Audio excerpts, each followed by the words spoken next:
Bom, secretário Derrite, o senhor lutou muito, inclusive deixou a secretaria momentaneamente para o nosso grande Nico, né, que assumiu o secretário executivo no seu lugar. O Nico, que é seu parceiro pra caramba. Em primeiro lugar, parabéns por essa decisão. O senhor foi lá no Congresso Nacional votar por uma coisa que pelo menos eu e muita gente lutamos durante muito tempo, que era o final da saída temporária indiscriminada. Entendeu? Com chefes de crime organizado, com bandidos da pior qualidade saindo da cadeia, estupradores, latrocidas, homicidas, isso não podia continuar. Passa, acho que por sanção do presidente Lula, mas duvido que o Lula vai retroceder em relação a isso. Se retroceder, não vai ser bom para ele, porque está mais do que definido com essa matança indiscriminada dessas pessoas que saem de uma temporária. Uma delas, o cara saiu para a temporária, a última saidinha agora, pulou o muro baixo de uma casa em Santos e deu um tiro no peito de um cara que estava fazendo churrasco, para não contar outras tantas. Mas o secretário deixou de ser secretário, voltou à função dele de deputado e, de repente, foi lá e ajudou muito nessa decisão de que terminasse a questão da saída temporária indiscriminada. Isso não podia acontecer. É uma vitória para a sociedade brasileira que não podia aguentar bandido que dentro da cadeia já é perigoso, imagina fora dela, né, Derrite? Um abração no pai que deve estar te assistindo, orgulhoso de você. E nós estamos dando os parabéns a você, que essa é uma luta que eu venho lutando há muito, mas muito tempo para que acabasse essa saída temporária. Pois não, Derrite? Boa tarde, Datena. De fato, um dia importante para o Brasil, um dia de vitória para o povo brasileiro. Essa bandeira, desde o início do meu primeiro mandato, há mais de 5 anos atrás, eu comecei essa batalha interna dentro da Câmara. Essa pauta para o presidente Arthur Lira na primeira eleição dele à presidência da Câmara dos Deputados e pedi para que ele pautasse esse tema na Câmara. Tinha mais de 70 projetos que tratavam do tema, inclusive um projeto meu, e aí eu tive que arquivar o meu projeto para reunir esses outros 70 e ser o relator da matéria, mas os bastidores, a verdade é que o passo inicial para que isso começasse a ser debatido e a chance de ser votado começou com a gente lá atrás. Eu fico muito orgulhoso de ter iniciado todo esse processo. Agradeço o presidente da Câmara, Arthur Lira.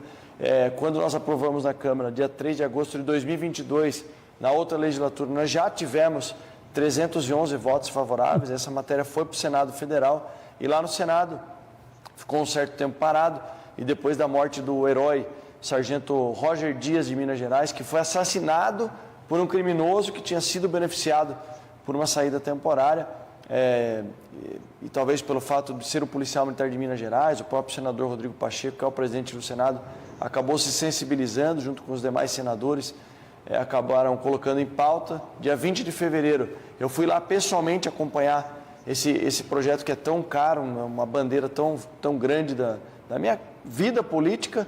E aí, aprovando, já aproveitei a oportunidade para conversar com o presidente Arthur Lira e pedir para que eu fosse o relator da matéria. E aí sim eu teria que conversar com o governador Tarcísio, que me liberou 15 dias para ir lá e finalizar de uma vez por todas esse tema que para nós, que trabalhamos com segurança, Datena, você aí noticiando diariamente a segurança pública em todo o estado, em todo o Brasil, sabe das dificuldades que o policial passa na ponta da linha, ainda mais da maneira como era, né? Criminosos de facções criminosas, criminosos perigosos, que eram postos em liberdade aí por 7 dias, durante 5 oportunidades, e os crimes aumentavam. Então, um dia de uma vitória muito grande para o povo brasileiro, e eu, particularmente, uma conquista pessoal da minha carreira política. Eu não acho que foi o Congresso quem decidiu isso pelo fato do policial ter sido morto lá em Minas Gerais. O que eu acho é que o povo brasileiro, primeiro,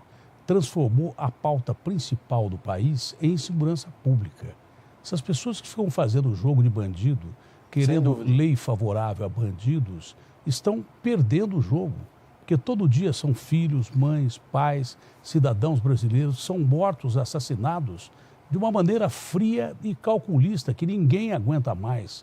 Então o povo estava gritando pelo final da saída temporária, porque chega de dar benefício para bandido, e não é só saída temporária, a progressão de pena tem que ser pensada umas 40 vezes. Quando o ministro Marco Aurélio soltou o André do Rep, depois de 6 anos de tentativa da polícia de São Paulo em prender o André do Rap, um dos maiores traficantes do mundo. Não é? Ele facilitou, mesmo que dentro da lei, facilitou a escalada violenta, por exemplo, do que acontece na Baixada Santista, de onde é o André do Rap, para onde ele manda maconha, para onde ele manda cocaína e daí por diante. Não só a saída temporária tem que acabar, a progressão de pena para criminoso de crime organizado e do tamanho do André do Rap, isso não existe. Você fala isso em qualquer país do mundo, principalmente nos Estados Unidos. Né? Eles prenderam o El Chapo, nunca mais vai sair da cadeia. Pode esquecer. O filho dele nunca mais vai sair da cadeia. Aqui nós soltamos um dos maiores traficantes do mundo. Vê como é que está a Baixada Santista. Não é verdade? Agora, essa matéria é longa ou é curta, hein? Essa matéria é longa ou é curta? Não, é muito, muito longa. Porque tem aqui bandidos em saidinha temporária voltam a cometer crimes. Eu vou mostrar daqui a pouco. É uma atrás da outra. Mas é uma atrás da outra.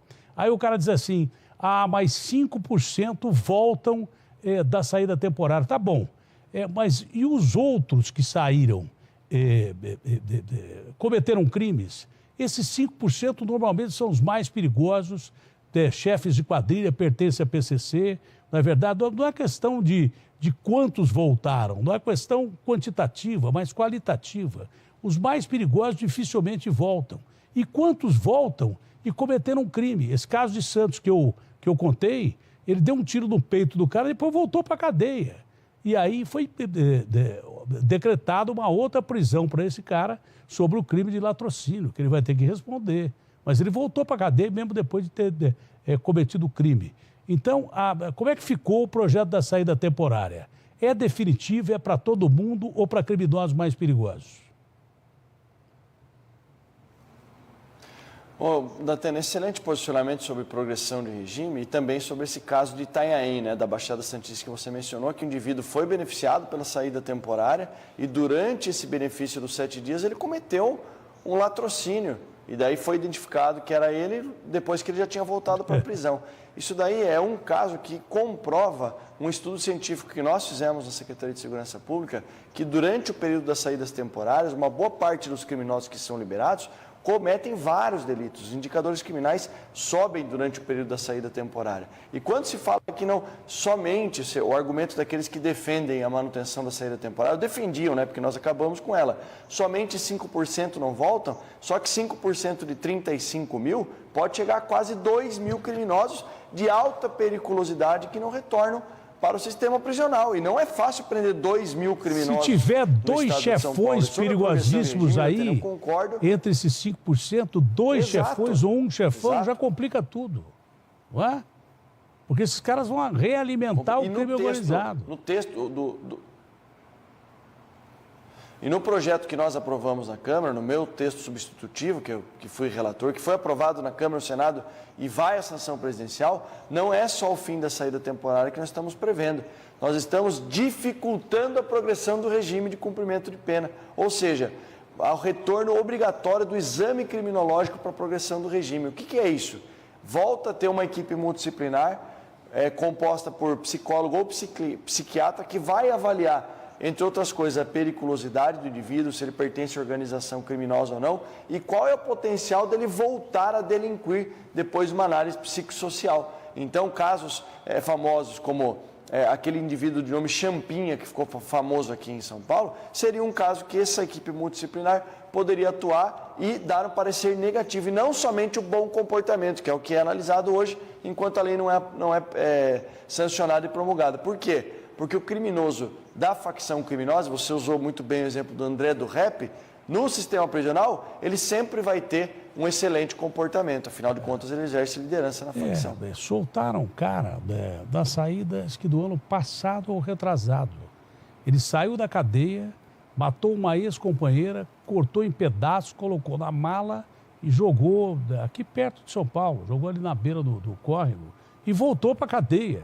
Que adianta ele ter voltado para a cadeia se ele teve a oportunidade de matar a ex-companheira dele, cortar em pedaços, colocar na mala e depois voltar para a cadeia? Que adianta ele voltar para a cadeia?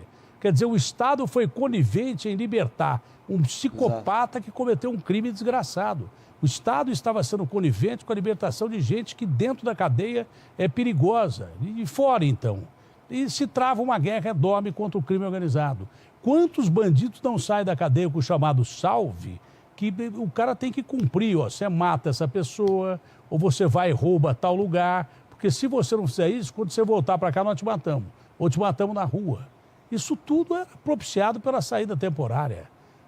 Eu não sou contra a progressão de pena para quem roubou um pedaço de bife para comer e está preso injustamente. Para mim, o cara pode progredir mesmo porque está preso injustamente. Agora, bandido de alta periculosidade, nem pensar.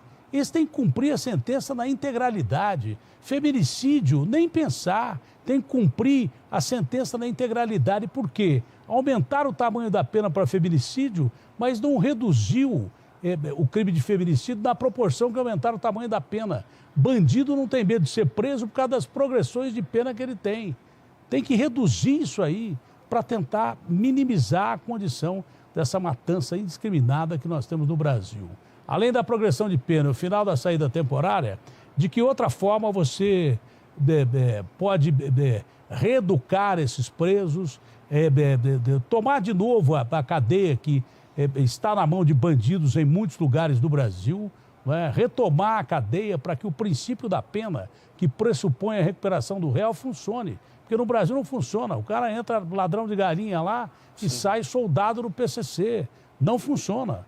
E também não funciona o princípio de você mostrar à sociedade que quem comete um crime bárbaro tem que ficar preso.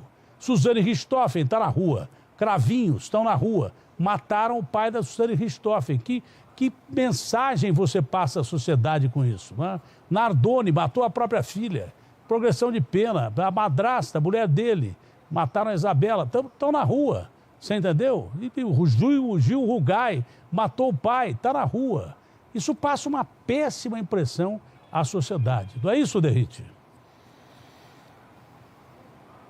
Não é isso, Datena. E para casos de criminosos que cometem crimes de baixa periculosidade, indivíduos que não possuem, não são faccionados, não pertencem a organizações criminosas e cometeram crimes de menor potencial ofensivo, não cometeram crime hediondo ou com emprego de violência ou grave ameaça, a própria legislação permite que eles saiam para estudar curso superior, ensino profissionalizante ou trabalho com carteira assinada. Então, na própria legislação, essas foram as emendas que o Senado apresentou e eu acatei no relatório. Eu acho que é importante a gente pensar também para esses presos de menor periculosidade, que a gente tenha uma válvula de escape para que ele possa, de fato, ou estudar ou trabalhar e possa sair melhor do que ele entrou no sistema prisional. Isso tem chance de recuperar. Agora, o que um chefão de crime organizado vai recuperar com 150 anos de cadeia para cumprir? Nada. Não é verdade? O que um latrocida vai recuperar depois de ter matado 4, 5, 6 pessoas? O que um psicopata, um dia soltaram um cara que matou pelo menos 10, 15 mulheres. Foi preso em Brasília, ele gritava aqui, me prende que eu não posso ficar solto. O cara, o psicopata, eu não posso ficar solto. Depois foram descobrir, ele tinha matado 11 mulheres. Estava na rua em progressão de pena. O que é o exame criminológico para explicar bem? É isso que o Derrite falou. Psicólogo ou psiquiatra forense senta com um cara que tem direito a progredir de pena. Né? Aí vão lá e conversam com o cara. Esse cara matou 10 pessoas, mas é um criminoso que agora ele pode sair em temporário ou então em progressão de pena. O psicólogo ou o psiquiatra forense vão determinar se ele pode conviver com a sociedade, se ele não pode ficar preso. O pior de tudo que isso existe no Código Penal ultrapassado que nós temos, que tem quase 100 anos. A lei Champinha, se não fosse a doutora Gabriela Mansur e o Ari, pai da Liana, que foi morta com o Felipe Café, o Champinha estava libertado, que eles mobilizaram a sociedade e tem um dispositivo no Código Penal brasileiro que se o cara passar por exame criminológico e não puder conviver com a sociedade, esse Champinha matou o Felipe Café, depois arrebentou com a Liana, fazendo-a de boneca sexual no meio de mata aqui no Imbu. Como é que você vai soltar um psicopata desse? Não é? De repente, a mobilização da sociedade fez com que o Código Penal ultrapassado, antes dessa decisão de saidinha temporária, não permitisse que ele, passando de menor para maior, saísse do sistema penitenciário, porque ele é muito perigoso. E outro dia, eu vi em jornais aí pessoas que defendiam a saída do Champinha depois de 17 anos. Mas quem são essas pessoas que escrevem matéria, mas não são capacitadas para saber quem é que é o Champinha? Quem é capacitado é psicólogo ou psiquiatra forense, que tem que examinar e examinaram o Champinha até hoje, ele permanece preso. Eu estou enganado, Derrite? Não, perfeita colocação. E agora, essa lei que acabou com a necessidade do exame criminológico para progressão de regime, foi uma lei federal de 2003. Do Senado brasileiro. Veja só quanto tempo, 21 anos atrás. Do Senado brasileiro, 2003, do Senado brasileiro. No Senado, exatamente, no Senado. E agora, depois de 21 anos de fracasso na legislação, de afrouxamento e facilitação de que criminosos de alta periculosidade, criminosos violentos estão saindo pela porta da frente, a gente, no Congresso Nacional, dá uma resposta importante, dificultando a saída e a progressão de regime para esses criminosos. Então, a lei não só coloca ao fim as saídas temporárias, mas dificulta a progressão de pena, a progressão de regime de cumprimento de pena. Então, por isso que essa lei foi uma grande vitória para a população brasileira. Parabéns ao senhor, aos senhores deputados, senadores que assim decidiram. A assessoria do Derrite pede para liberá-lo às 5 horas, eu não sabia disso, passei 2 minutos, eu costumo atender os meus colegas. Foi um prazer falar contigo, repito, dê um abraço ao seu pai que assiste muito o programa, abraço grande ao senhor e parabéns por essa conquista para a defesa do povo brasileiro. Tchau, Derrite. Tchau, Datena, muito obrigado, prazer falar com você. Obrigado, secretário.